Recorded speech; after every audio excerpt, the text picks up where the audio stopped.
الله الرحمن الرحيم اعوذ باللہ من الشیطان اللعین الرجیم بسم اللہ الرحمن الرحیم نستعین و خیر المعین والحمد للہ رب العالمین وصلی اللہ علی محمد وآلہ الطاہرین ولعنۃ اللہ علی اعدائہم اجمعین اما بعد. ناظرین اکرام، السلام علیکم ورحمۃ اللہ وبرکاتہ. ہمارے سلسلہ گفتگو معرفت اصحاب اہل بیت کے حوالے سے جاری و ساری ہے، اور اب آج ہم جناب عقیل علیہ السلام جو فرزند حضرت سرکار ابو طالب علیہ السلام ہیں اور مولا کائنات کے بڑے بھائی ہیں. جناب عقیل جناب طالب سے 10 سال چھوٹے تھے. آپ جناب جعفر طیار سے 10 سال بڑے تھے. یوں جناب ابو طالب کے دوسرے بیٹے ہیں. آپ کی کنیت ابو یزید ہے. صاحب استصحاب لکھتے ہیں کہ نبی کریم نے فرمایا ہے کہ اے ابو یزید، مجھے تم سے 2 طرح کی محبت ہے. اب عظمتوں کا اندازہ لگائیں. پیغمبر اسلام جناب عقیل کے لیے فرما رہے ہیں، اے عقیل، مجھے تم سے 2 طریقے سے محبت ہے. پہلی تو قرابت کے سبب سے، جو رشتہ داری ہے اس کی بنیاد پر، اور دوسرے اس وجہ سے بھی کہ تم میرے چچا ابو طالب کے بیٹے ہو اور وہ تم سے محبت کرتے تھے. یعنی خود حضرت ابو طالب اپنے بیٹوں میں جناب عقیل کو بہت چاہتے تھے. اس بنیاد پر بھی پیغمبر اسلام حضرت عقیل کو دوست رکھتے تھے اور ان سے محبت کرتے تھے. خود نبی نے فرمایا کہ میں تم سے اس لیے بھی محبت کرتا ہوں کہ میرے چچا ابو طالب تمہیں چاہتے تھے. تو آپ پہچانیں کہ حضرت ابو طالب کی عظمت خود نگاہ رسالت میں کیا تھی کہ جسے ابو طالب دوست رکھے اسے وقت کا رسول کو دوست رکھتا ہے. سید عبدالرزاق مکرم کی کتاب جس کے صفحہ نمبر 37 پر لکھا ہوا ہے، انی احبک لقرابتک منی ولحب ابی طالب لکا. میں تم سے اپنی قرابت کی بنیاد پہ بھی محبت کرتا ہوں اور اس لیے بھی کرتا ہوں کہ چچا ابو طالب تم سے محبت کرتے تھے. جناب عقیل نہایت ہی ظریف، خوش طبع، فصیح اور حاضر جواب تھے، اور انصاب قریش کے بڑے عالم تھے. بعض گزشتگان قریش پر طعن کرتے تھے اور ان کی برائیوں کو سر عام بیان کرتے تھے. کتاب کا نام ہے ثمرۃ الاوراق. اس کے صفحہ نمبر 115 کے حوالے سے علامہ ماہ عالم چشتی الحنفی سنی مسلک عالم دین انصاب النواسب کے حصہ 2 میں صفحہ نمبر 68 پر لکھتے ہیں کہ حضرت عقیل معاویہ کے دربار میں گئے تو معاویہ نے اپنے اصحاب سے کہا، لوگوں دیکھو یہی عقیل ہیں جن کا چچا ابو لہب تھا. طعنہ دیا. معاویہ نے جناب عقیل کو طعنہ دیتے ہوئے کہا، دیکھو یہ وہ عقیل ہیں کہ جن کا چچا ابو لہب ہے. چونکہ ابو لہب کے حوالے سے قرآن میں آیت آ چکی ہے. جناب عقیل نے اس کے جواب میں فوراً فرمایا کہ اور لوگوں دیکھو کہ یہ معاویہ ہے جس کی پھوپھی حمالۃ الحطب زوجہ ابو لہب تھی. اگر اس نے ابو لہب کے حوالے سے طعنہ دیا تو فوراً انہوں نے بتا دیا کہ دیکھو یہی وہ معاویہ ہے کہ جس کی پھوپھی حمالۃ الحطب کہ جس کا تذکرہ ابو لہب کے ساتھ اسی آیت میں ہے وہ معاویہ کی پھوپھی تھی. پھر اس کے بعد جناب عقیل نے فرمایا کہ اے معاویہ، جب تو دوزخ میں جائے گا اور تو دست راست کی جانب دیکھے گا تو وہاں میرا چچا تیری پھوپھی کے ساتھ ہم صحبت ہوگا. اس وقت تجھے معلوم ہوگا کہ فاعل اچھا ہے یا مفعول. یہ ماہ عالم چشتی سنی المسلک عالم دین کے کتاب میں موجود ہے روایت. اس وقت اب ایک اور لطیفہ جسے شہید ثالث علیہ الرحمہ نے مجالس المومنین کے 3 حصے کے صفحہ نمبر 275 پر لکھا ہے کہ ایک روز معاویہ نے مزاحاً کہا کہ تم لوگ بنی ہاشم بڑے شہوت پرست ہوتے ہو. جناب عقیل نے فوراً جواب دیا کہ یہ بات تم لوگوں میں بھی ہے، لیکن فرق اتنا ہے کہ ہمارے مرد شہوت پرست ہوتے ہیں اور تمہاری عورتیں شہوت پرست ہوتی ہیں. انہی سارے جوابات، اب حاضر جوابی ہونا، حقیقت بیان کر دینا، جس کی بنیاد پر تاریخ نے آپ کو اس طریقے سے لکھا کہ آپ زبان سے فوش کلمات استعمال کرتے تھے. جیسا سوال ہے ویسا انہوں نے جواب دیا ہے. ٹھیک ہے. یہ جواب سن کر معاویہ شرمندہ ہو گیا۔ قد رویا ابن عباس ان امیر المومنین علیہ الصلاۃ والسلام قال لرسول اللہ انک لتحب عقیلا فقال صلی اللہ علیہ وسلم اے واللہ انی لاحب حبین حبا لہ وحبا لحب ابی طالب لہ وان ولدہ لمقتول فی محبت ولدک۔ مولا کائنات نے فرمایا کہ ابن عباس سے روایت ہے کہ ایک دن مولا کائنات نے نبی خدا سے سوال کیا کہ آپ عقیل سے محبت فرماتے ہیں؟ تو نبی نے فرمایا کہ ہاں میں عقیل سے دوہری محبت رکھتا ہوں، ایک خود اس وجہ سے، خود ان کی ذات کی بنیاد پر، اور دوسرے اس لیے بھی کہ میرے چچا ابو طالب عقیل سے محبت کرتے تھے۔ اور پھر پیغمبر علیہ السلام فرماتے ہیں کہ اور اس کا بیٹا تمہارے بیٹے کی محبت میں قتل کیا جائے گا۔ آپ پہچانے، عقیل کا بیٹا مسلم مولا علی کے فرزند امام حسین کی محبت میں شہید کیے جائیں گے، جس کی خبر دیتے ہوئے پیغمبر اسلام نے پھر تاریخ کہتی ہے وہ تدمع علیہ عیون المؤمنین و تصلی علیہ ملائکۃ المقربون، کہ جس کے خبر شہادت سن کر کے تمام مومنین کی آنکھیں اشکبار ہو جائیں گی۔ اب جو مسلم کے اوپر روئے گا پیغمبر کی نظر میں وہی مومن ہے۔ اور پھر فرمایا کہ اور مسلم وہ ہیں کہ جن کے اوپر ملائکہ مقرب، جو خدا کے مقرب ترین فرشتے ہیں، وہ مسلم کے جنازے پہ نماز پڑھیں گے۔ اور پھر اس کے بعد فرمایا، پھر آپ رونے لگے اور روتے ہوئے فرمایا اللہم انی اشکو الیک ما تلقی اطرتی من بعدی، اے پروردگار میں تیری بارگاہ میں اس بات کی شکایت کرتا ہوں کہ جو میرے بعد میری اطرت کے ساتھ پیش آئے گا۔ یہاں مالی صدوق کے بھی صفحہ نمبر 51 پہ حدیث نمبر 3 میں موجود ہے۔ جناب عقیل بنی ہاشم میں واضح شخصیات کے حامل تھے، جن کی بنا پر ان کی عزت دو بالا تھی۔ ان کے مقام و منزلت پر آپ کے بھانجے یعنی ام ہانی کے فرزند جودہ بن حبیرہ مخزومی نے اپنے ماموں امیر المومنین عقیل پر فخر فرمایا کرتے تھے اور یہ دونوں دنیا اسلام میں ایک بافضیلت و شرف تھے، لہٰذا یہ ایک عظیم شخصیت اور ذات کے حامل ہیں جناب عقیل ابن ابی طالب، جناب مسلم کے والد۔ آپ پہچانے عزیزو کہ جناب مسلم کی عظمت اور آپ کی جلالت اور آپ کا مرتبہ کتنا بلند ہے۔ ہاشمی خاندان کی باشرف اور باعظمت شخصیت ہیں آپ۔ اچھا، اب یہاں پر ایک بحث ہے، ایک موضوع ہے جناب عقیل کے حوالے سے، بعض اعتراضات بھی ہیں۔ تو ان میں سے ایک اعتراض یہ ہے کہ آپ معاویہ کے دربار میں جایا کرتے تھے، ٹھیک ہے۔ اب اس میں سوال یہ اٹھے گا کہ آیا آپ مولا کائنات کے حیات طیبہ میں جاتے تھے یا بعد شہادت امیر کائنات جاتے تھے؟ ابن حدید نے صراحت کے ساتھ اس جملے کو لکھا ہے کہ حضرت علی کی شہادت کے بعد آپ جاتے تھے، اور علامہ جلیل القدر سید علی خان نے اپنی کتاب درجات الرفیعہ میں بھی اسی طریقے کے روایات و بیانات کو تحریر کیا ہے کہ جس سے ابن حدید کی بات کے اور اس کے نظریے کی تائید ملتی ہے۔ لہٰذا جناب عقیل کا معاویہ کے دربار میں جانا آپ کی شخصیت کو مجروح کرتا ہے اور نہ آپ کی اس عظمت و بزرگی کو گھٹاتا ہے جو جناب عقیل کو اہل بیت عصمت و طہارت کے نزدیک حاصل تھی۔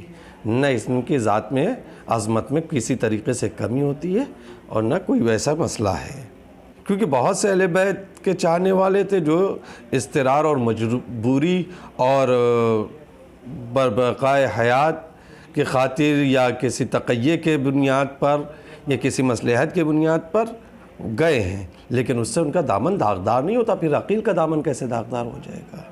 حیرت کی جگہ ہے کہ جس نے بھی دربار معاویہ میں جناب عقیل کے پہنچنے کو لکھا ہے، یہی لکھا ہے کہ نہ وہ معاویہ کے وارد دربار سے مروب ہوئے، نہ اس کے قیادت و سرداری کا اقرار کیا، اور نہ ہی عاجزانہ لب و لہجہ اختیار کیا۔ لیکن تاریخ میں ہے تو کہ وہ گئے، لیکن کسی نے نہیں لکھا کہ آپ گئے ہیں تو جانے کے بعد معاویہ کی حکومت ہے لہٰذا وہ بادشاہ ہے، تخت پہ بیٹھا ہے تو اس کی حکومت سے مروب ہو گئے ہوں، اس کے جاؤ لشکر سے ڈر گئے ہوں، یا اس کے دربار میں دہشت اور وحشت سے محسوس کیا ہو، خوف کھائے ہوں۔ نہیں، دلیری کے ساتھ اس کو حاکم نہ مانتے ہوئے ہر طریقے سے آپ دیکھے گا، بلکہ اس کا مذاق اڑانا. ابھی میں نے آپ کے سامنے روایت پیش کی کہ جب دربار میں گئے اگر اور اس نے کہا کہ دیکھو یہ وہ ہے کہ جس کا چچا ابو لہب ہے، تو فوراً کہا کہ اور یہ وہی ہے کہ جس کی پھوپھی حمالۃ الحطب ہے. تو اب آپ دیکھ رہے ہیں کہ یہ جواب ویسے ہی دیا. اگر ڈرے ہوتے تو کیا اس طریقے سے جواب دے پاتے؟ کیا اس طریقے سے گفتگو کر پاتے؟ نہیں. ابھی آپ کو میں سناتا ہوں، بتاتا ہوں کہ کس لہجے میں اور کس طریقے سے آپ نے معاویہ کے دربار میں اگر گئے بھی ہیں تو آپ نے کس طریقے سے گفتگو کی ہے اور خود مولا کائنات کی فضیلت بیان کی ہے. وہاں معاویہ کے دربار میں جا کر کے مولا کائنات کی فضیلت بیان کی ہے جناب عقیل نے. انہوں نے معاویہ سے تیز و تند لہجے میں گفتگو کی، اس کے حسب و نسب کا مذاق اڑایا، اس کے پست و ذلیل کردار کی تحقیر کی، اور اپنے ماجائب، اپنے بھائی، اپنے مولا امیر المومنین حضرت علی کی فضیلت اور ان کی برتری کا قصیدہ پڑھا، ان کے عظمت کا قصیدہ پڑھا ہے. مثلا معاویہ نے ان سے کہا ہمارے اور علی کے لشکر، ابھی تم آئے ہو اپنے بھائی کا بھی لشکر دیکھا اور علی کا بھی لشکر میرا بھی لشکر دیکھا، تو تم نے ہم دونوں کے لشکر کو کیسا پایا؟ یہ جناب عقیل سے معاویہ نے سوال کیا. قال یا ابا یزید اخبرنی عن عسکری و عسکری عقیق. فقال عقیل لقد مررت بعسکر عقیق فاذا لیل کلیل رسول اللہ ونہار کنہارہ الا ان رسول اللہ لیس فیہم. کہ جب میں اپنے بھائی حضرت علی کے لشکر سے گزرا تو ان کے ساتھیوں کو اس شان اور انداز سے مصروف نماز و تلاوت پایا جیسے رسول اللہ کے ساتھ ان کے اصحاب نماز اور تلاوت میں مشغول رہا کرتے تھے، جبکہ رسول خدا اس دنیا سے رخصت ہو چکے ہیں، ان کے ساتھ نہیں ہیں. اس کے برخلاف جب تیرے لشکر سے گزرا تو منافقین کا ایسا جتھا وہاں موجود تھا کہ جس نے شب عقبہ حضرت کے شہید کرنے کی خاطر آپ کے راہوار کو بھڑکایا تھا. تو اب آپ ملاحظہ فرمائیں، یہ ساری باتیں درجات الرفیہ میں بھی ہے اور سید مقرم نے بھی اپنی کتاب میں مسلم بن عقیل کے صفحہ نمبر 28 پہ یہ ساری روایت موجود لکھی ہیں. اچھا، جناب عقیل کے سوال کے باوجود حضرت امیر المومنین نے یہ بتا دوں کہ حضرت علی نے جناب عقیل کے وثیقے میں کسی طریقے کا اضافہ نہیں فرمایا تھا. اس واقعے کی طرف اشارہ کرتے ہوئے معاویہ نے آپ کی قربت کا لحاظ نہیں کیا. معاویہ فوراً کہتا ہے کہ اور علی نے تو تم سے تمہارے قرابت کا خیال نہیں کیا اور تم سے قطع قرابت کر لیا اور تمہیں کچھ دیا نہیں. تو اس سنتے ہی جناب عقیل نے فوراً جواب میں فرمایا کہ واللہ لقد اخذل عقیل عطیہ و اعظمہا، کہ خدا کی قسم میرے بھائی نے وافر مقدار میں، کثیر مقدار میں، اچھی خاصی تعداد میں مجھے عطا اور بخشش فرمائی ہے اور قرابت کا خوب پاس و لحاظ کیا ہے. جب تیرے جیسے لوگ خدا سے بدظن تھے تو حضرت علی جیسے لوگ خدا سے لو لگائے ہوئے تھے، اس کے امانتوں کو ادا کر رہے تھے، اس کے مخلوق کے اصلاح کی کوشش میں لگے ہوئے تھے، جبکہ تم اور تمہارے جیسے لوگ خیانت اور بدامنی اور فساد میں مبتلا تھے. پھر جناب عقیل نے فرمایا او بے پدر. اب آپ سوچئے معاویہ کے دربار میں اگر خوفزدہ ہوتے تو اس طریقے سے معاویہ کو خطاب نہ کرتے. اگر معاویہ کے تابع ہو گئے ہوتے، معاویہ کے طرفدار ہو گئے ہوتے تو اس طریقے سے نہ کہتے. مگر خون ہاشمی ہے، علی کا بھائی ہے اور طاہر خون ہے. فوراً پلٹ کے کہا او بے پدر، خاموش، جو تو کہہ رہا ہے علی اس سے مبرہ ہیں. تو علی کو کیا سمجھے گا؟ تو میرے بھائی کی عظمت کو کیا جانے گا، ان کے مقام کو؟ پھر آپ نے باوز بلند تمام اہل دربار کو خطاب کرتے ہوئے کہا، فرمایا اے اہل شام، میرا ماجایا، میرا بھائی وہ تھا جس نے دنیا کو اپنے دین کے سانچے میں ڈال دیا تھا. آپ غور کریں، پہلا ہی جملہ میرا بھائی وہ تھا یعنی ماضی، یعنی حضرت علی کی یہ خود جملہ بتا رہا ہے کہ جناب عقیل جب بھی گئے ہیں. اب وہ ابن حدید کی روایت آپ کے سامنے پھر دیکھ لیجئے کہ انہوں نے بھی لکھا کہ کانا آخی یا اہل الشام لقد وجدت اخی قد جعل دینہ دون دنیا. میرا بھائی وہ تھا کہ جس نے دنیا کو اپنے دین کے سانچے میں ڈھال دیا تھا، یعنی دنیا پرست نہیں بناتا بلکہ خود دنیا کے لیے اپنا دین نہ بیچ کر کے دنیا کو دین کے سانچے میں ڈھال لیا تھا۔ دنیا والے وہ ہیں کہ جو اپنی دنیا کے لیے دین بیچ دیتے ہیں، اپنا ایمان بیچ دیتے ہیں۔ جناب عقیل علیہ السلام دربار میں کھڑے ہو کر کے معاویہ کے کہہ رہے ہیں تو وہ ہے جس نے دنیا کے لیے دین بیچ دیا، خبردار یاد رکھنا، دنیا کو یہ پیغام ہے جناب عقیل کا، کبھی بھی دین کو اپنے بیچنا مت دنیا کے لیے، بلکہ دنیا کو دین کا تابع بنا دو۔ تم ایسے رہو کہ دنیا تمہارے دین کے تابع ہو جائے، تم دین کے پیروکار رہو۔ فرمایا کہ وہ دنیا کو اپنے دین کے سانچے میں ڈالتے تھے، خدا سے ڈرتے تھے، خدا کے خوشنودی کے حصول کی خاطر کسی کے طرف طنز و تشنیع نہیں کرتے تھے، نہ اس کی پرواہ کرتے تھے کہ کوئی ہمارے اوپر طنز کرے گا، ہمارا مذاق اڑائے گا، اس کی پرواہ نہیں کرنا چاہیے۔ جناب عقیل کا پیغام ہے دنیا کے لیے کہ اگر کوئی تمہارا مذاق اڑاتا ہے تمہارے دین کا تو اس کی پرواہ نہ کرو کہ لوگ تو میرا مذاق اڑاتے ہیں، میں داڑھی رکھ کر کے جاؤں گا تو لوگ کہیں گے کہ دیکھو ابھی سے داڑھی رکھ لیا، میں اگر پابند صوم و صلات ہو جاؤں گا تو لوگ کہیں گے بڑا متقی پرہیزگار بن رہا ہے، لوگ ہمارا مذاق اڑائیں گے۔ نہیں، دنیا کی پرواہ نہ کرو، لوگوں کے طعن و تشنے کی پرواہ نہ کرو، لوگوں کے جملوں کی پرواہ نہ کرو، بلکہ اس بات کی پرواہ کرو کہ خدا کیا چاہتا ہے، اہل بیت کیا چاہتے ہیں۔ اہل بیت راضی ہیں، دنیا جہنم میں جائے۔ اگر اہل بیت ناراض ہو گئے تو دنیا تمہارے لیے جنت ہوا کرے، وہاں تو دوزخ رکھی ہوئی ہے۔ خود پیغمبر کا حدیث ہے، الدنیا سجن للمومن، دنیا مومن کے لیے قید خانہ ہے۔ لہٰذا ہم کو یوں ہی زندگی گزارنا ہے، سوچنا ہے کہ ہم قید خانے میں، جیل میں، بہرحال تانا بھی ملتا ہے، تشنا ملتا ہے، جملے سننے پڑتے ہیں، پریشانیاں ہوتی ہیں، ہم قید خانے میں ہیں، ہمارے اوپر اعتراض ہو رہا ہے، ہمیں تان و تشنا دیا جا رہا ہے، ہم پر ٹھیک ہے، ہم سب کچھ برداشت کریں گے، اس لیے کہ ہمیں جنت جانا ہے۔ ہمارے لیے یہ جنت نہیں ہے، ہمارے لیے وہ جنت ہے۔ لیکن یہ معاویہ وہ ہے، اب اس کے بعد پلٹے، ابھی تک مولا کائنات کی فضیلت اور اب فوراً کہتے ہیں لیکن یہ معاویہ وہ ہے جس نے دین کو دنیا کا اسیر بنا دیا ہے، گمراہی کے گھوڑے پہ سوار ہے، اور خواہش نفسانی اس کو مہمیز کر رہی ہے، اس کو دوڑا رہی ہے۔ لہٰذا اس نے جو کچھ بخشش کی ہے اس کے خون پسینے کی کمائی نہیں ہے۔ اگر یہ کوئی بخشش کر رہا ہے معاویہ تو یاد رکھنا یہ اس کے خون پسینے کی کمائی نہیں ہے، یہ خدا کی عنایت کردہ روزی ہے جو اس نے مجھے دی ہے، کل جس کا اس کو حساب دینا ہوگا۔ لہٰذا یہ اپنی داد و دہش میں کسی شکریہ کا مستحق نہیں۔ اگر یہ دے رہا ہے تو خدا نے اس کے ذریعے اس نے ہم لوگ کا حق چھین رکھا تھا جو خدا ہم کو دلوا رہا ہے۔ لہٰذا یہ شکریہ کا بھی حقدار نہیں کہ اس کا شکریہ ادا کیا جائے۔ اگر یہ اپنی کمائی میں سے دے تو شکریہ ادا کرنا ہے، لیکن لوگوں کا مال چھین کر کے اگر دے رہا ہے تو پھر کس بات کا شکریہ؟